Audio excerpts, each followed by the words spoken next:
क्या बंगाल में हिंदुओं की स्थिति ऐसी है जैसी के शर्मा डिस्क्राइब कर रहे हैं? और दूसरा मुझे यह भी बताइए कि ये स्थितियां आखिर क्यों बन रही हैं कि अदालतों से परमिशन लेनी पड़ रही है एक एक जुलूस को निकालने के लिए? देखिए राम जी, सच्चाई तो ये है कि अब चाहे हिंदुओं के त्यौहार हों या मुसलमानों के त्यौहार हों, ये कुल मिलाकर के त्यौहार तो इसलिए होते थे कि उस दिन शांति से अपनी धार्मिक आस्थाओं को पूरा किया जाए, जो भी जिसकी भी हैं, और एक शांति बनाई जाए, समाज में सौहार्द। लेकिन दुर्भाग्य से अब जितने भी त्यौहार हैं वो राजनीतिक दलों के लिए एक शक्ति परीक्षण का मौका हो गए हैं। और ये बात इसलिए मैं कह रहा हूँ कि बंगाल में भी ये बात ज़्यादा लागू होती है, क्योंकि बंगाल में जो आज की वहाँ के मुख्यमंत्री, उन्होंने एक बार खुद कहा था कि दुधारू गाय की दुलत्ती जो है वो बर्दाश्त करनी चाहिए। सीधी सीधी बात है, वो मुस्लिम तुष्टीकरण के खुलेआम पैरोकार रही हैं। तो अब जब आज के माहौल में जिस तरह की राजनीति है, जो अभी पिछले दिनों वक्फ बिल पास हुआ है, वैसे भी समाज में थोड़ा सा एक इस समय तनाव का माहौल है। लोग जान रहे हैं कि इस समय एक ऐसा माहौल है कि हल्का सा भी अगर आप कहीं एक माचिस की तीली डालेंगे तो बहुत बड़ा विस्फोट हो सकता है। ऐसे में जैसा आपने कहा कि जब आप जादवपुर यूनिवर्सिटी में अभी कुछ दिन पहले माइनॉरिटी के लिए आपने कहा ठीक है, सारी चीज़ें हैं, वो अपना त्यौहार मनाएं, तो अब ये कह देना कि रामनवमी जो है, ये बात मैं भी सही कह रहा हूँ जो के शर्मा जी कह रहे थे, रामनवमी कोई बीजेपी का त्यौहार नहीं है, या ईद जो है वो कोई किसी पार्टी का त्यौहार नहीं है। वो एक धार्मिक आस्था है अपने अपने लोग, और उसका नाजायज़ फ़ायदा अब लगता है कि जब वोट की राजनीति के लिए उठाया जाने लगता है। इसके पहले भी लगातार ये होता रहा, पिछली बार भी रामनवमी में देखिए, इसके पहले भी। अब जैसे कहते हैं पत्थर चल, टीएमसी के जो प्रवक्ता थे वो कह रहे थे पत्थर। आप बताइए ना कि रामनवमी के लोगों ने कब पत्थर फेंका, कहाँ पत्थर फेंका है, या ऐसी चीज़ें जो अतीत में हो चुकी हैं, कुल मिलाकर के आप संकेत कर रहे हैं कि कल अगर ऐसा कुछ होता है तो यही दोबारा हो जाएगा। अरे एक पॉलिटिकल पार्टी के प्रवक्ता के नाते आपको शांति की अपील करनी चाहिए दोनों पक्षों से कि धर्म जो है वो राजनीति से परे रखिए उसको। जी, वीडियो दिखाएंगे। संजय सरकार, क्या किया नहीं किया। संजय सरकार, इस देश के लोगों ने बंगाल के बहुत सारे वीडियो देखे। वो एक एक वीडियो आपकी आंखों में चुभते हैं जब हम दिखाते हैं। आपको लगता है कि नहीं सरकार के विरोध में ये वीडियो चल रहे हैं?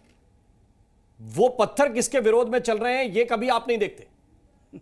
तो अभी थोड़ा सा खामोश रहिए। मैं कोशिश करूंगा कि आपको हर एक सवाल का उत्तर देने के लिए मैं चाहूंगा कि आपके पास आऊं, लेकिन कुछ और मेहमान है, मैं उनके पास इस वक्त जाना चाहता हूं।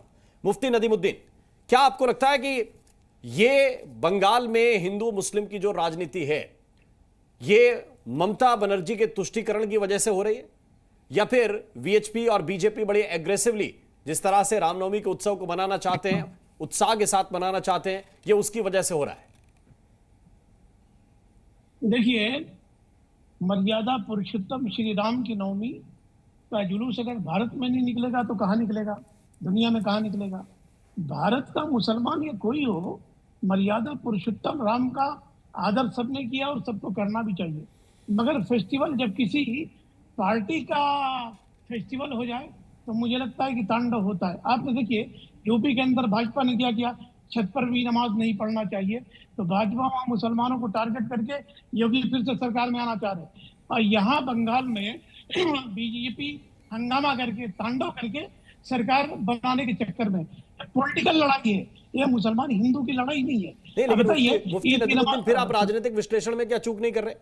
जो आप योगी पे आरोप लगा रहे हैं कि ये मुस्लिमों को दबा रहे हैं, तो क्या बंगाल में आपको नहीं दिख रहा है कि ममता दीदी हिंदुओं को दबा रही है, या फिर उसमें भी आप अपना एक स्कोप छोड़ दे रहे हैं? नहीं, मैं स्कोप नहीं छोड़ना। सुनिए, दुनिया के किसी कानून में नहीं है कि आप अपने ही घर के अंदर नमाज नहीं पढ़ सकते। तो ये तो योगी ने कहा था, एक पुलिस ऑफिसर ने भी कहा था, क्या कहा था कि अगर तुमको होली से एतराज है तो तुम घर से मत निकलो। तो क्या ये तांडव नहीं है? क्या ये कानून का उल्लंघन नहीं है? इस पर कभी आपने सोचा? योगी ने भी जस्टिफाई किया, अपने पुलिस ऑफिसर ने कहा वो पहलवान है, ऐसी बात कर सकते हैं, वहां आप उंगली नहीं उठा सकते, यहाँ उंगली उठाते। तो देखिए, दोहरे मानसिकता ने ही भारत को गुमराह किया, चाहे हिंदू हो या मुसलमान हो। किसी का फेस्टिवल फेस्टिवल नहीं होता है, वो देश का फेस्टिवल होता है, एंजॉय करने के लिए होता है, शांति के साथ होता है। रामनवमी का जुलूस निकालिए और निकालना भी चाहिए। अगर कोर्ट से परमिशन से निकलता है तो दुर्भाग्यपूर्ण है, मगर पूरे देश में रामनवमी के नाम पर आप जाके देखिए, नॉर्थ से लेकर साउथ तक बीजेपी के वो बजरंग दल के लोग कैसे कैसे आपत्तिजनक नारे लगा रहे। मर्यादा पुरुषोत्तम राम का नाम त्याग का है, बलिदान का है, तपस्या का है, उनके नाम पर आप हुड़दंग कर रहे हैं। अगर हुड़दंग कर रहे हैं तो मुझे लगता है कि राम के नाम का आपको आदर नहीं है। मैं तो कहता हूँ ममता बनर्जी से, जिन लोगों ने तलवार उठाया उन पर कड़ी कार्रवाई करिए, मगर किसी भी जुलूस को बैन करना यह गलत है और इसकी निंदा करनी चाहिए। ठीक है।